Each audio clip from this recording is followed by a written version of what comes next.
Parce que vous savez, on passe une bonne partie de notre vie à cacher ce que nous sommes. Je dis, en fait, la vie chrétienne nous impose d'être sincères avec nous-mêmes. C'est pourquoi, quand tu vas devant Dieu, oublie ce que les gens pensent de toi, oublie ce que tu caches aux gens. Parce que le jugement des gens dépend de ce qu'ils savent. Maintenant, et ce qu'ils ne savent pas. Je vous ai expliqué ça. C'est pour ça que Dieu dit, avant d'enlever la paille qui est dans l'œil de ton voisin, de ton frère, il faut faire quoi? Il faut enlever la poutre. Écoutez, c'est simple. Ça, c'est la société. Et Dieu dit dans la société, tout le monde a un problème au niveau de ses yeux. Soit il y a la paille, soit il y a quoi? Non.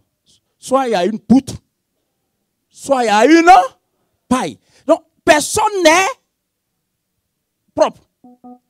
Parce que, maintenant, toi qui vois la paille, tu as la poutre. Donc, soit tu as la poutre, soit tu as une poutre, soit tu as une paille.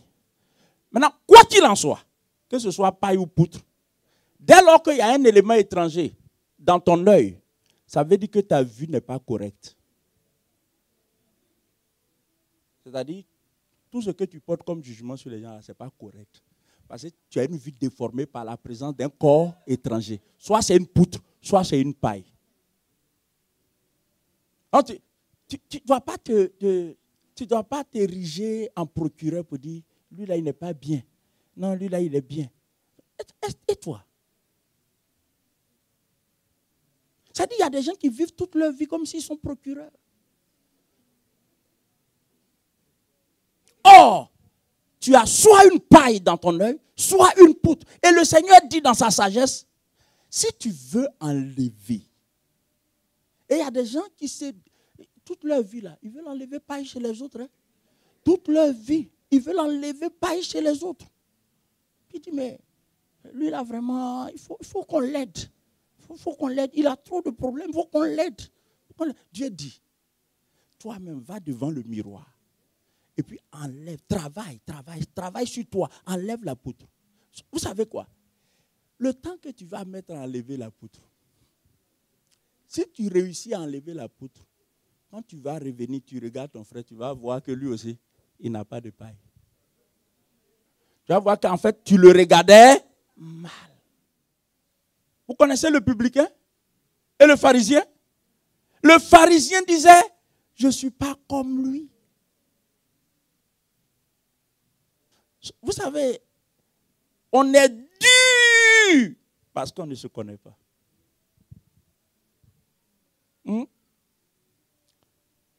Les gens avaient arrêté une femme adultère. Puis, tout le monde était devenu justicier. Chacun avait sa pierre pour lapider cette femme. Et puis le juge par excellence, le Seigneur. Ils ont fait l'erreur d'amener cette affaire devant le Seigneur. Le Seigneur dit, je ne vous dis pas de ne pas la lapider. Mais avant de la lapider, je veux que vous vous posiez une question. Est-ce que vous ne méritez pas vous-même d'être lapidé? Celui d'entre vous qui n'a jamais péché, qu'il soit le premier. Ça ici, c'est en fait la pierre que vous avez prise là. Vous devrez vous lapider vous-même d'abord. Quand le Seigneur a dit ça, chacun a déposé ça.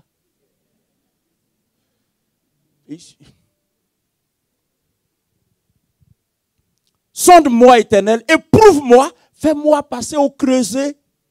Fais passer au creuset mes reins et mon cœur. Vous savez, le rein, c'est une métaphore ici. Ça, c'est le rein biologique, mais au-delà du rein biologique, le Seigneur veut nous enseigner une vérité. Vous savez, le rein est un purificateur. Hein, c'est ça, non? Le rein est un purificateur. Donc, le rein récupère tous les déchets là pour purifier le sang. Ça, c'est le travail du rein. Et souvent, Dans la cave de notre cœur, nous stockons de mauvaises choses, des rancœurs, des péchés, beaucoup de choses sales. Donc, il faut une préparation spirituelle. Deuxièmement, il faut une préparation mentale. Il faut se préparer mentalement. Premièrement, préparation quoi? Deuxièmement, préparation mentale. Il faut te préparer mentalement avant d'affronter ce jeûne. D'entrer dans ce jeûne.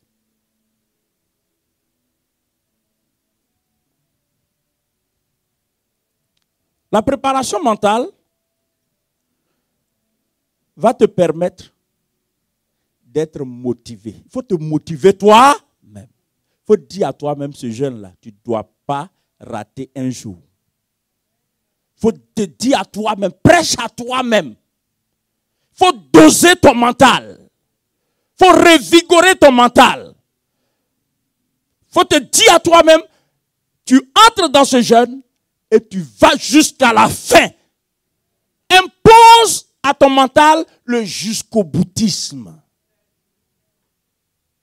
Je m'engage pour aller jusqu'au bout. Contre vents et marées. Il faut doper ton mental. Oui, il faut doper ton mental. Le Seigneur dit que le coureur se prépare. L'athlète se prépare. Le laboureur se prépare. Donc, il faut se préparer.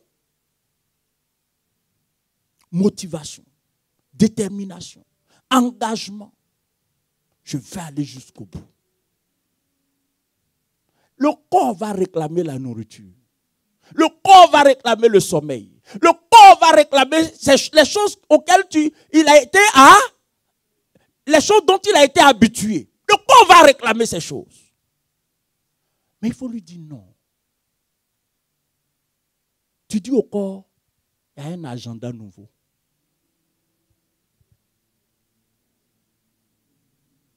Il y a un agenda nouveau.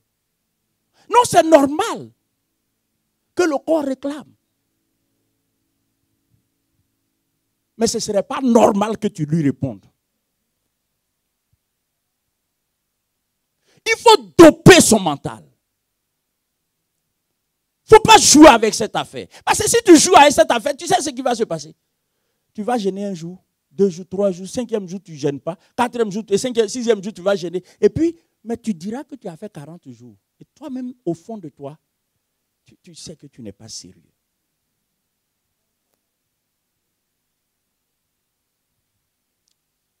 Maintenant, le paradoxe, c'est que tu vas attendre des résultats. Tu vas t'attendre à des résultats. Tu sais, Adam et la femme ont entraîné l'humanité là où nous sommes aujourd'hui. Par ça. Ils ont mangé.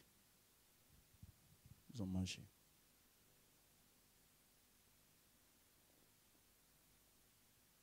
Quand Jésus, après son baptême, l'univers savait qu'un ministère spécial allait commencer. Le diable allait se présenter. Qu'est-ce qu'il lui a proposé en premier? Manger.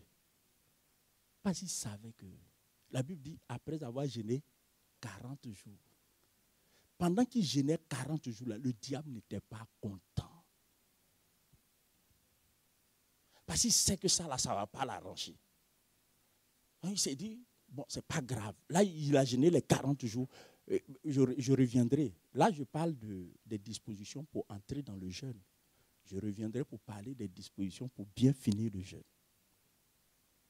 Quand on sera vers la fin, ce n'est pas maintenant. Quand on sera vers la fin. Il fait une proposition à Jésus. Tu sais que tu es capable de transformer ces pierres en pain. Jésus le regarde droit dans les yeux de Jésus lui dit, l'homme ne se nourrira pas seulement de pain. Tu sais, les excuses pour que tu manges pendant ces 40 jours, aux heures où tu ne dois pas manger là, ces excuses-là sont nombreuses. Si tu en cherches, tu n'auras même pas besoin d'en chercher. C'est le corps qui va t'en fournir. des excuses. Tu peux te cacher pour manger. Oh oui, oui. Suivez-moi. Tu peux te cacher pour manger. Et puis, au moment où tu te caches pour manger, les démons se réjouissent. Les esprits qui s'attaquent à ta destinée seront contents. Parce que pendant que nous parlons de Morija, les démons sont en alerte. Parce qu'ils savent que ce parcours-là, si tu le réussis, ils seront définitivement vaincus. Ils savent que si tu réussis ce parcours, il y a des hôtels dans ta vie qui seront définitivement déracinés. Il y a des alliances qui seront définitivement brisées. Il y a des portes qui seront à jamais fermées. Ils sont au courant. Les démons sont au courant. Depuis que nous parlons de Morija, le deuxième ciel est informé. Pendant que nous sommes en train de parler des dispositions à prendre, Satan est en train de donner des conseils, des stratégies aux démons. Je suis sérieux dans ce que je suis en train de vous dire. Ne croyez pas. Vous savez, le monde, notre monde, a au-dessus de lui un monde surnaturel. Et dans ce monde surnaturel, il y a une organisation. Les choses ne sont pas si faciles qu'on le croit. Quand tu auras envie de manger, quand tu seras tenté de manger, ce n'est pas juste une affaire naturelle. Il y a une organisation qui a été mise sur pied pour que tu manges en secret. Et même eux-mêmes, ils vont te donner les conseils. Là où tu peux être pour manger sans que personne ne s'en rende compte. Il ne faut pas croire que tu es sage. Le diable est en train de te détruire. Il est en train de te retarder. Mais je dis qu'il a échoué. Parce que tu sais où tu vas. Il faut doper ton mental, conséquemment. Il faut doper ton mental. Vous savez toute l'histoire que nous savons de Daniel et ses compagnons. Daniel chapitre 1 jusqu'au chapitre 12, je crois. Toute l'histoire là n'aurait jamais été écrite si Daniel et ses frères n'étaient pas résolus. La Bible dit, ils ont résolu de ne pas manger à la table du roi. C'est là que tout a commencé. Il faut prendre des résolutions. Job dit, à tes résolutions répondra le succès. Nous n'entrons pas juste dans un jeûne, mais nous entrons dans une stratégie divine. Oui, c'est une vraie stratégie. Dieu veut juste notre collaboration. Dieu veut nous conduire dans un processus à l'issue duquel nous allons avoir des témoignages à rendre. Ne rouille pas le processus. N'hypothèque pas le processus. N'handicape pas le processus. Tiens ferme. L'histoire d'Esther est là pour nous. Et Esther a dit, ce n'est pas en plaisantant, Esther a dit à Mardoché, et c'était à un moment de crise, à un moment sérieux, Esther a dit à Mardoché, je n'ai pas le droit de me présenter au roi. Il y a un protocole ici au palais. Mardoché, tu ne le sais peut-être pas, mais il y a un protocole. Reine que je suis, pour aller voir le roi là, il faut que j'ai une autorisation. Je ne peux pas me lever, genre c'est mon mari quoi, et puis je m'en vais. Non, ça ne se passe pas comme ça. Mardoché a dit à Esther, tu sais quoi? Tu sais si ce n'est pas pour un jour comme ça que tu es là, et tu es en train de raisonner. Ça a percuté Esther. Oui, ça l'a percuté. Elle a été tellement interpellée qu'elle s'est dit, ça là, qu'est-ce que je fais? Vous savez, quand toi tu te demandes qu'est-ce que je fais et que tu n'as pas de réponse à ça, ça veut dire que tu as besoin d'une rallonge surnaturelle. Et la rallonge surnaturelle là, est facilitée par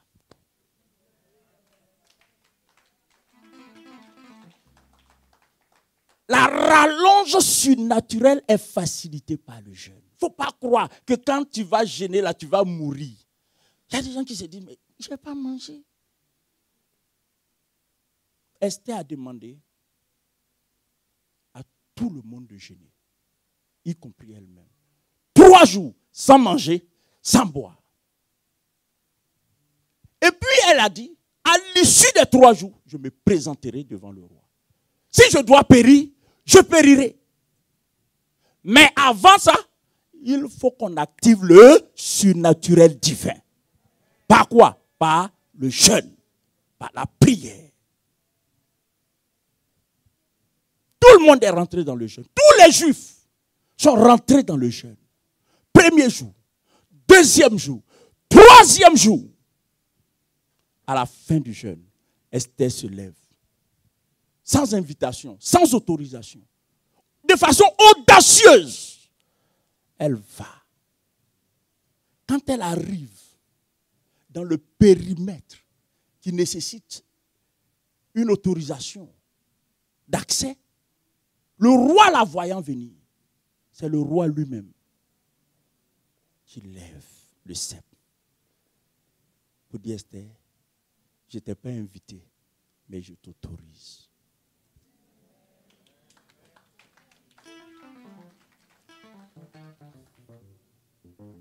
Esther, si je ne lève pas le sceptre, tu es condamné à mort.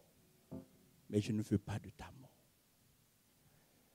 Quand les Juifs sont allés dire à Néhémie, ils lui ont rendu compte de l'état misérable dans lequel Jérusalem était. Néhémie était employé du roi. Il était au service du palais. Il était échanson du roi. C'était l'un des hommes les plus proches du roi. Un homme de confiance. Il n'avait pas de congé. Il ne pouvait pas se permettre de sa santé. Ce n'est pas possible. Il y a des professions qui emprisonnent les gens. Échanson. Oh. Et vous savez quoi? Néhémie n'a pas dit mot au roi. Néhémie a compris que cette affaire-là, il n'y a que Dieu seul qui peut intervenir. Qu'est-ce que Néhémie a fait? Il est rentré dans le jeûne. Il est rentré dans le jeûne. Combien de jours la Bible ne le dit pas? Mais il est rentré dans le jeûne. Il s'est mis à jeûner. Il s'est mis à prier. Et dans son, on va voir ça. Dans la deuxième tranche du jeûne, il a passé une bonne partie de son jeûne à demander pardon à Dieu. Pour lui-même, pour ses parents, pour ses arrière-grands-parents, pour tout le peuple de Juda. Il a demandé pardon à Dieu. Et quand il a fini cette affaire-là, c'est le roi lui-même qui a dit, mais Néhémie, pourquoi ton visage est si triste? Il a répondu au roi que je ne veux pas être gai alors que Jérusalem est en ruine. Et le roi dit, qu'est-ce que je peux faire? Est-ce qu'on peut acclamer le Seigneur? Qu'est-ce que je peux faire? Je suis en train de te dire que ce que notre argent ne peut pas faire, ce que nos diplômes ne peuvent pas faire, ce que nos compétences ne peuvent pas faire, ce que nos relations ne peuvent pas faire, le jeûne peut le faire. Le jeûne peut le faire. Nous avons une occasion plus que jamais d'expérimenter la puissance du jeûne. Avec ce rendez-vous solennel devant nous, c'est une opportunité. C'est une main tendue de Dieu. Dieu te tend la main et Dieu me tend la main. Ne passe pas à côté. Ne trouve pas des excuses. Si ta santé n'est pas un empêchement, ne trouve pas d'excuses ailleurs. Donc il faut doper son mental. Il faut se dire, je ne veux pas rater cette occasion. Dieu est un Dieu d'expérience. Je veux l'expérimenter. Je veux le toucher. Je veux le vivre. Tous ceux qui ont pris Dieu à défi, il dit, mettez-moi à l'épreuve. Et vous verrez. Ça veut dire quoi? Quiconque met Dieu à l'épreuve voit. Est-ce qu'on peut acclamer? Si tu le mets à l'épreuve, si je le mets à l'épreuve, je verrai. Dis à quelqu'un disposition mentale et psychologique. Troisièmement, disposition sociale. Disposition sociale. Disposition spirituelle, disposition mentale et psychologique, disposition sociale. Qu'est-ce que cela veut dire? Social parle de notre vie en famille, notre vie en société. C'est 40 jours de jeûne. Il faut limiter les visites des amis, les visites des parents. Parce que ces visites-là sont des chronophages. Les chronophages, c'est quoi? C'est les bouffeurs de temps. Quand on s'engage dans un moment aussi solennel, on avertit les gens. Pour ne pas que les gens nous traitent de indifférents. Non, on leur dit que de telle date à telle date, je ne serai pas disponible. Tu n'es pas obligé de dire je vais gêner, je vais faire. Non, non, non, non. Vous savez, il y a des choses qu'on ne doit pas rendre explicites. Tu n'es pas obligé. Dis, il faut être diplomate. Et dis seulement que tu ne seras pas disponible, comme auparavant. Donc, il y a des anniversaires auxquels tu n'assisteras pas. Il y a des festivités, des célébrations auxquelles tu ne participeras pas dans cet intervalle de temps. Pourquoi? Parce que tu veux consacrer du temps à ton Dieu. Tu ne peux pas avoir le même emploi du temps pendant les 40 jours comme hors des 40 jours. Ce ne serait pas normal. Tu ne peux pas prier pendant les 40 jours comme tu pries habituellement. Tu es obligé d'allouer à Dieu d'autres créneaux horaires. Cela exige de toi plus de rigueur dans le rachat du temps. Plus de rigueur. Mes amis, je prends du temps pour vous dire ces choses. Vous savez, la vie chrétienne, ce n'est pas juste de la frénésie.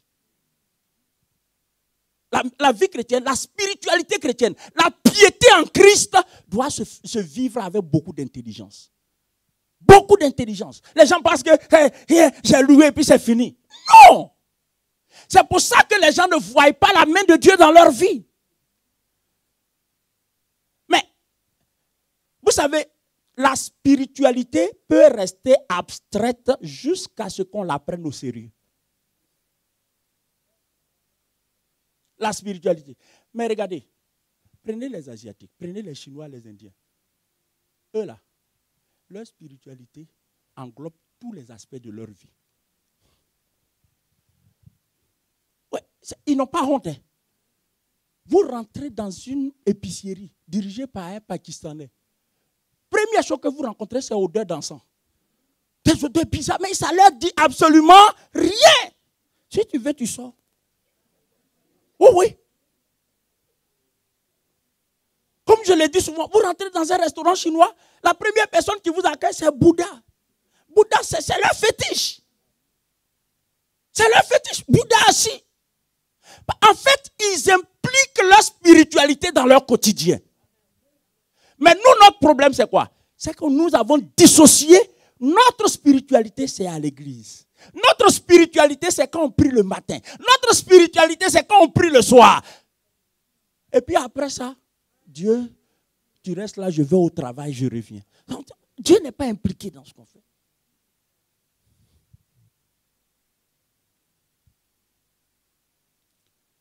La vie chrétienne, ce n'est pas juste de la frénésie. Ce n'est pas juste du spectacle. Mais c'est une programmation intelligente. C'est une organisation intelligente. Commence à faire ça et tu vas voir. Dieu n'est pas abstrait. Dis à quelqu'un, Dieu n'est pas abstrait. Comment voulez-vous que Dieu qui a créé tout ce que nous voyons, le soleil, la lune, les galaxies, comment voulez-vous qu'il soit abstrait? Dieu n'est pas abstrait. Seulement, il n'est pas visible. Invisible n'est pas synonyme d'irréel.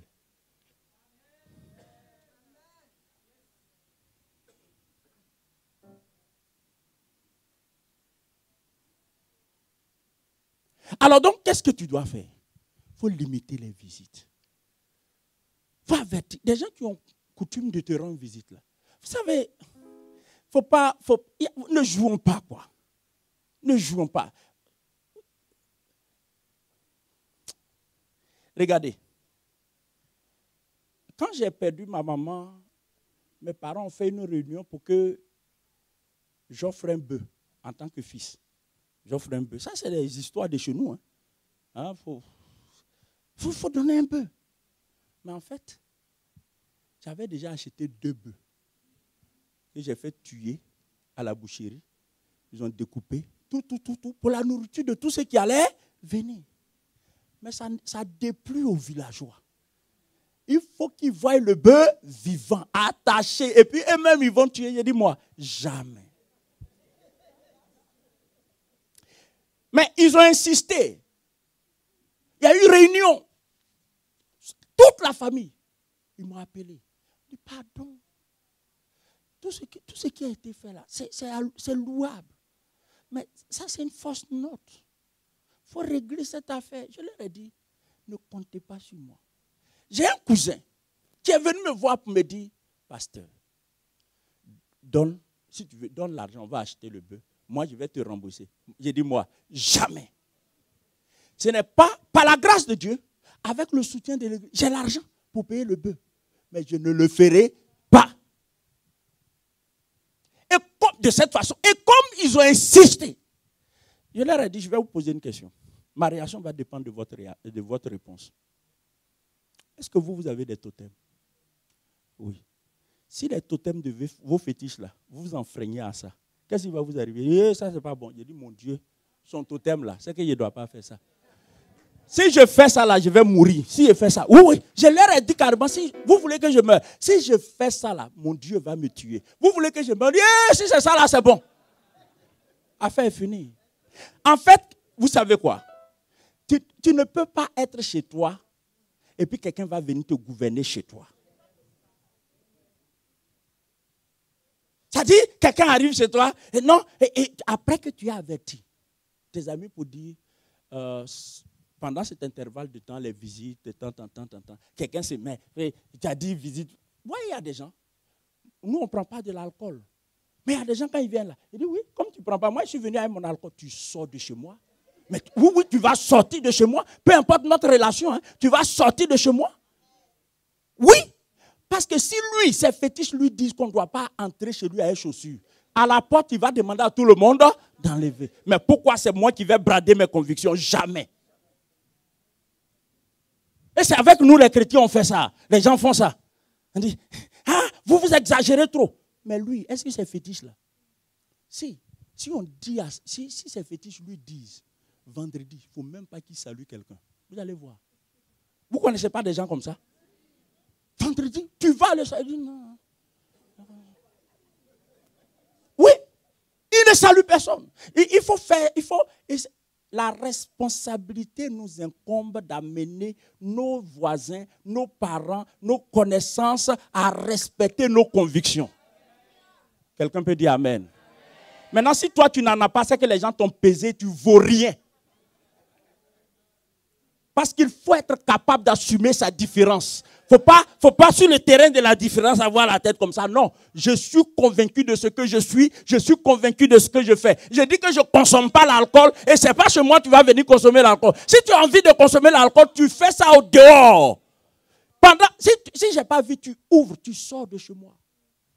Oui, tu sors de chez moi. On ne joue pas avec cette affaire. Il m'a chassé. J'ai dit oui, je vais te chasser. Aussi longtemps que tu ne respecteras pas mes convictions, mes valeurs et les bornes que j'ai placées pour moi et pour ma famille et moi, mais je te fais sortir. Même si tu es mon grand frère. Mon cousin qui me demandait de lui donner l'argent, de prêter l'argent, il s'est débrouillé, il allait prendre crédit pour acheter le bœuf. Il y a longtemps, on l'a enterré. Il est mort. 2 mois après avoir enterré ma maman, il est mort. On ne joue pas avec cette affaire. Moi, mes yeux sont trop ouverts. Autant il faut limiter les visites physiques, autant il faut limiter les visites virtuelles. Donc, il faut t'absenter un peu des réseaux sociaux. Je sais que ce sévrage-là n'est pas facile. Parce que vous savez quoi? Tu peux ne pas recevoir de visite. Hein, et puis toi, tu vas rendre visite au monde entier.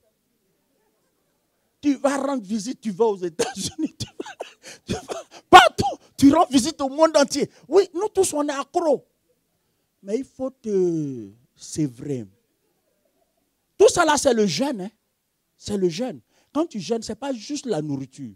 C'est les habitudes qui doivent être revues. Donc, il faut avertir. Il ne faut pas écrire sur Facebook du 29. Il ne faut pas dire sur Facebook du 29. Non. Je ne suis pas en train de vous dire de ne pas du tout aller sur les réseaux sociaux. Ce n'est pas ce que je dis. Parce qu'aujourd'hui, les réseaux sociaux sont devenus aussi des instruments de travail pour certains. Est-ce que vous voyez ça? Mais il faut réduire drastiquement. Réduire drastiquement. Maintenant, si tu sais que toi, là, c'est ça ou c'est pas ça, est-ce que vous voyez ça? En Côte d'Ivoire, on parle des corps. Là, je vais parler des corps. Le corps, c'est ça ou rien. Ça ou rien. Donc, si toi, tu sais que c'est ça ou rien, il faut faire ça ou rien. Tu ne vas pas du tout. Ça peut aider. Hein? Amen. Que Dieu nous fasse grâce. Donc, il faut cette préparation sociale. Il faut préparer les enfants. Parce que le régime alimentaire va changer. Si tu as l'habitude de manger à table avec les enfants, il faut les prévenir. Si eux, ils ne sont pas en âge de jeûner, ils ne sont pas capables de jeûner, s'ils ne doivent pas jeûner, ils doivent manger. Mais il y a des choses qui ne seront plus au frigo. Hein?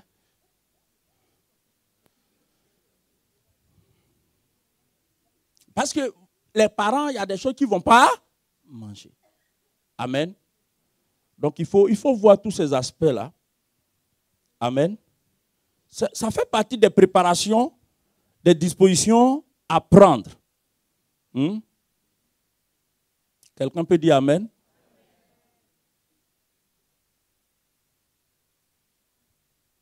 Pour ceux qui travaillent dans l'environnement professionnel, il y a certains qui sont appelés à aller à la cantine. Actuellement, vous allez ensemble. Pendant 40 jours, tu vas être absent. Si tu es sage, averti. Vous savez ici, là, pour rien comme ça, les gens commencent à critiquer. Ah non, c'est parce qu'il a... Depuis quelque temps, il ne vient pas à la cantine. Ah non. Il est devenu bizarre. Et puis, il y en a qui vont s'informer, hein, d'une façon ou d'une autre, à travers les réseaux sociaux. Ah, il semble que dans leur église, ils sont fanatiques. Hein? Oui, oui. Ici, là, ils sont fanatiques. Non, apparemment, hein, il y en a qui vont venir. Tu ne manges pas? Tu ne manges pas? Hein? Oh, Edwige, ce n'est pas comme ça qu'on vous fait là-bas. Hein, tu ne manges pas? Parce qu'il y a des habitudes que tu avais eues. Tu as dans le cadre du travail. Mais pendant un temps, tu ne vas plus aller à la cantine. Il ne faudrait pas commettre l'erreur de dire, non, je vais aller, mais je ne vais pas manger. Vous savez, l'odeur là même est une tentation. Parce que quand tu prends un tel moment de jeûne, suivez-moi, quand tu prends un tel moment de jeûne, comme un pasteur le disait, ça dit que quand tu vois une galette, un beignet, le beignet est doré, c'est comme si... C'est comme si... En fait, c'est comme si toute ta vie, tu n'as jamais mangé de beignet. Le diable même fait en sorte que le beignet là, il y a des comme les paillettes, hein, les paillettes là. Donc ça scintille comme ça. Oui. Les gens qui mangent, les gens qui mangent maïs.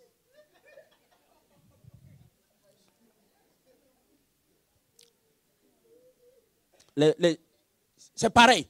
Quand tu passes comme ça, là, tu sens l'odeur du maïs. Maintenant, écoute-moi. Il ne faut pas dire, non, ça là seulement, je vais acheter, il est gardé. Et puis, le soir. En fait, on aura l'occasion de voir ça. On aura l'occasion de voir ça. Vous savez, pourquoi Dieu agit dans le jeûne? Parce que le jeûne soumet la chair à une discipline rigoureuse. Et n'aide pas la chair à s'en sortir. Il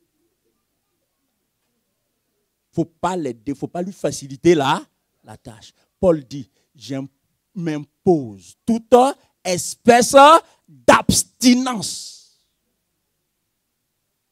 je m'impose. Il faut le faire. Amen. Et puis, il y a les dispositions environnementales.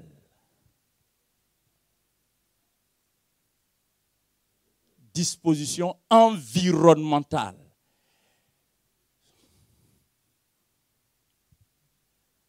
You must take care of your environment. L'idée, c'est comme ça on dit. Yeah, we must take care of our environment. Is it correct? Good. You should be my teacher. OK. Il faut prendre soin de son environnement. Il faut tenir compte. Vous savez, l'environnement affecte le moral. L'environnement affecte le mental. Comme c'est un long moment de jeûne, ce qui doit être mis en ordre, mets ça en ordre. Par exemple, tu es avec ton mari, les enfants et tout ça, mais tu vas avoir dans ton agenda, il y a des nuits où tu vas sortir pour prier. Je ne connais pas l'étendue de ta maison, de ton appartement. Si tu n'as pas assez d'espace, il faut que tu sois imaginatif, créatif pour trouver un espace adéquat. Parce qu'il ne faudrait pas que, nuitamment, quand tu vas te réveiller pour prier, et puis, il y a un enfant qui vient, maman, tu fais quoi? Mais papa, tu fais quoi? Et puis tu dis,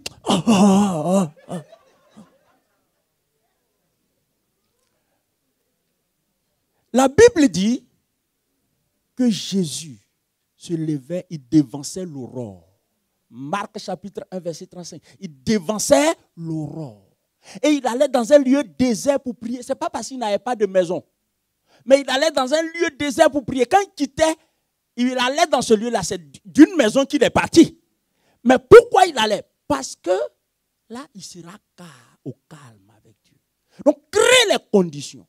La femme de distinction, la femme de Sunem, la femme Sunamite, pas la Sulamite, la Sunamite, la femme de Sunem, la femme de distinction, qui a eu le privilège de recevoir Élisée. La Bible dit que quand Élisée est arrivé, elle a dit à son mari, il faut qu'on lui apprête une chambre. Et ils ont mis toutes les commodités dans cette chambre. Pourquoi? Pour qu'Élisée puisse traiter avec son Dieu aisément. Aisément. Aisément. Là, on va commencer Morija. Tu ne vas pas être étendu sur ton lit pour prier. Seigneur, non. Non, ce n'est pas sérieux. Il faut pouvoir quitter le lit. Parce que tu as ta femme. On va supposer qu'elle est jeune, elle n'est même pas ici. Elle n'est pas ici. Ou bien ton mari n'est pas là. Ou bien il est même païen. Il n'est pas encore converti. Et puis pendant que tu es en train de gêner, Seigneur, nous sommes dans Morija maintenant. C'est ça. Il te pousse. Il n'est pas converti. C'est-à-dire, pendant que tu te mets à prier, c'est là que toutes les envies lui montent dans la tête. Oh oui, le diable, s'il n'a pas réussi à te faire manger, il va réussir à te faire manger.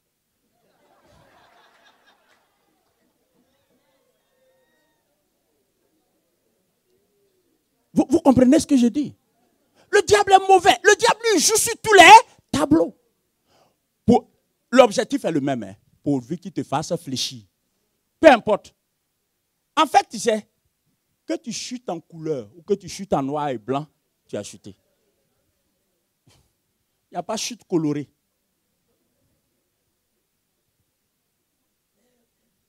Amen. Amen. Il faut se préparer, il faut préparer son environnement. Il faut préparer son environnement. Il y a un élément que j'ai omis de vous dire. Pour ceux qui sont mariés, ça c'est préparation sociale.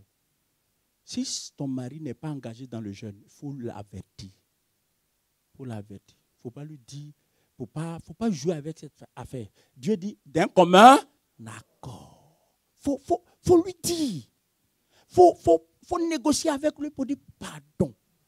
40 jours. Pendant les 40 jours là, il va dire quoi? Mais votre pasteur là, il a quoi comme problème? Et moi pendant 40 jours, j'ai fait comment? Tu dis, chérie, c'est pour appeler la bénédiction de Dieu sur la maison. Tu lui montres dans la Bible tous ceux qui ont jeûné pendant 40 ans. Ça, là, faut pas dire, toi, tu es païen, quoi. Tu es païen. Non, on ne négocie pas comme ça.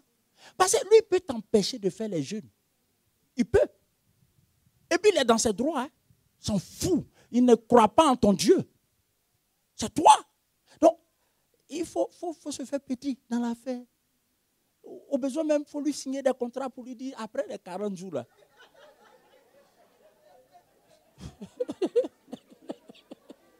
Tout ce que tu veux. Oui. Tout ce que tu veux, il va te donner, mais après les 40 jours, tout ce que tu veux. Faut le baratiner un peu, quoi. Tu le baratines. Amen. Donc, premièrement, il y a disposition, quoi? Deuxièmement, troisièmement, quatrièmement, cinquièmement, physique. Prendre des dispositions physiques. C'est-à-dire qu'il faut te laver plus que tu ne le faisais. C'est quand tu jeûnes, ton corps libère des substances. Les aisselles.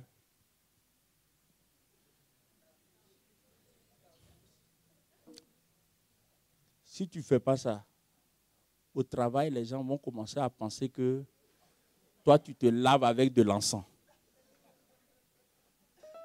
En fait, il faut prendre soin de toi. D'ailleurs, la Bible dit que quand tu jeûnes, il ne faut pas montrer un visage de quelqu'un. Vous savez, le jeûne biblique n'est pas le ramadan. Hein? Ramadan. Moi, j'aurais aimé que, moi, j'aurais aimé franchement que quand il y a ramadan là, on parque tous ceux qui font ramadan dans un endroit, quoi.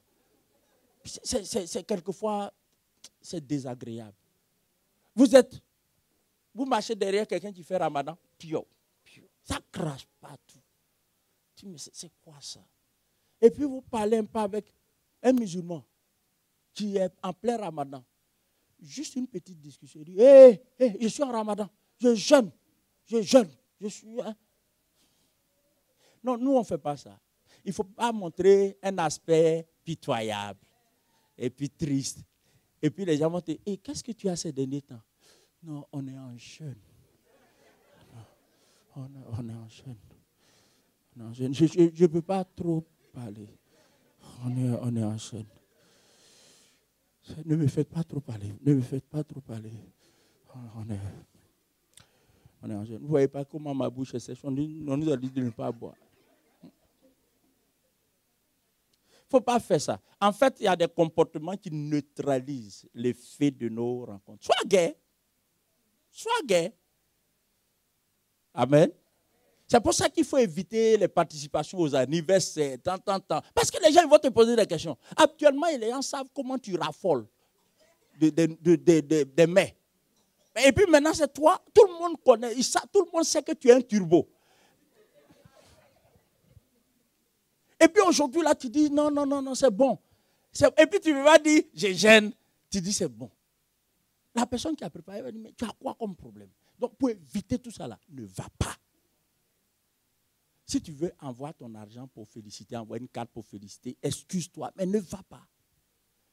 Physiquement, vous savez, le temps qu'il fait en ce moment-là est un temps compliqué. Ce temps-là, il est compliqué pourquoi? Il est compliqué parce qu'on ne sait pas trop comment se vêtir. Vous voyez, tu ne peux pas mettre des gros manteaux sur toi, ça devient ridicule.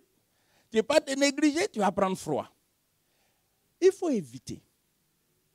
Il faut prendre soin de soi pour ne pas qu'une maladie opportuniste vienne déranger ton jeûne.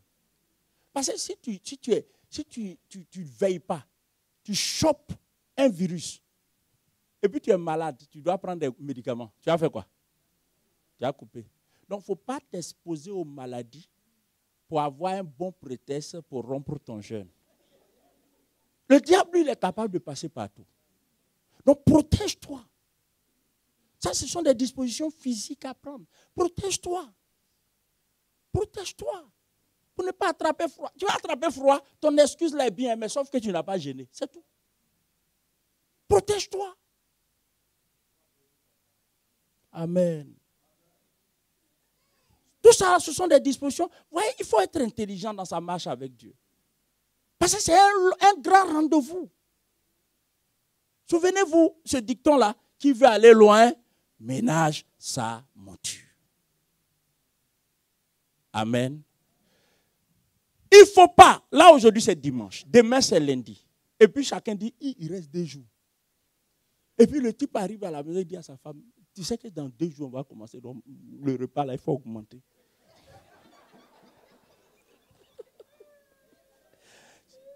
Vous savez, l'estomac de l'homme n'est pas comme on dit la panse ou le panse. La panse. La panse du chameau. Hein, parce qu'on ne peut pas dire l'estomac du chameau, quoi.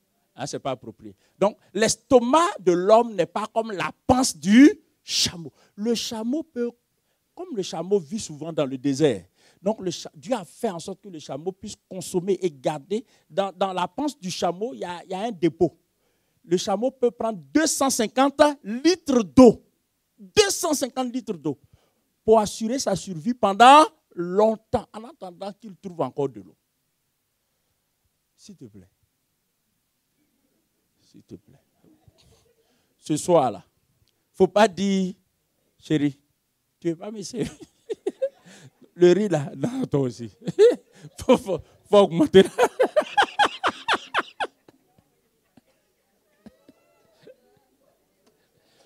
Donc les femmes, vous qui avez vos maris ici, dès ce soir, diminuez la ration. Pourquoi? Je l'ai déjà dit à ceux qui étaient là. Pourquoi? Parce qu'il faut déjà déshabituer le corps et le préparer au fait qu'il va être privé. Donc graduellement. Graduellement. Vous voyez? Graduellement. Ceux qui me connaissent bien savent ce que j'aime et ce que je n'aime pas. Mais depuis quelques jours, là, je suis salade. Pourquoi? Parce que le type, il y a des choses qu'il ne va pas avoir. Oh, oui. Ça fait partie de la préparation physique. Il faut éviter le gras. Parce que vous savez, ce qui fait qu'on a beaucoup faim, c'est le gras. Le gras, là, quand tu consommes trop de gras, quand la faim arrive, c'est un peu comme les fumeurs. Quand ils ont envie de fumer, oh, il n'y a pas de honte. Les gens les plus effrontés dans la société sont les fumeurs et les drogués. Oui, vous savez ici, pour s'adresser à quelqu'un que tu ne connais pas, c'est difficile. Mais un fumeur, tu es noir, tu es jaune, tu es roux, lui il est blanc. Il va venir vers toi. Tu n'as pas un cigare? Vous n'avez jamais remarqué ça? Ça dit, la cigarette a enlevé la honte. Parce que c'est une pression, c'est de l'esclavage. Et il se trouve que Morija va aider certains à être libérés de la gourmandise. Parce qu'il y a des gens, quand tu les trouves à table, tu crois qu'ils sont en train de... C'est le plat qu'ils vont partager à elle, la famille. Mais en fait, c'est lui-même qui s'est servi. Oui, c'est lui seul. Un jour, j'ai demandé à un frère, je lui ai dit, c'est pour toi seul. Il n'a même pas eu le temps de répondre. C'est sa femme qui a dit, mais papa, aujourd'hui, là, on dirait qu'à cause de toi, il a diminué.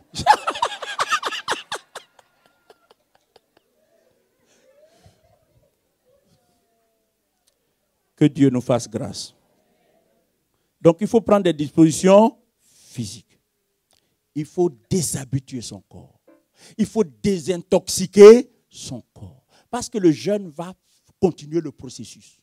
Tu vois, le jeûne, en fait, il y a les bénéfices. Je n'ai pas évoqué ça, mais il y a les bénéfices spirituels, les bénéfices mentaux, psychologiques et les bénéfices physiques en termes de santé. Quand tu jeûnes, si on jeûne correctement, le corps sera purifié. Quand tu vas aller au besoin, tu vas aller, pardonnez-moi, tu vas aller juste faire pipi, tu vas voir la couleur. C'est là que tu vas voir qu'il y a trop d'impureté en nous. Et le jeûne va participer à ça.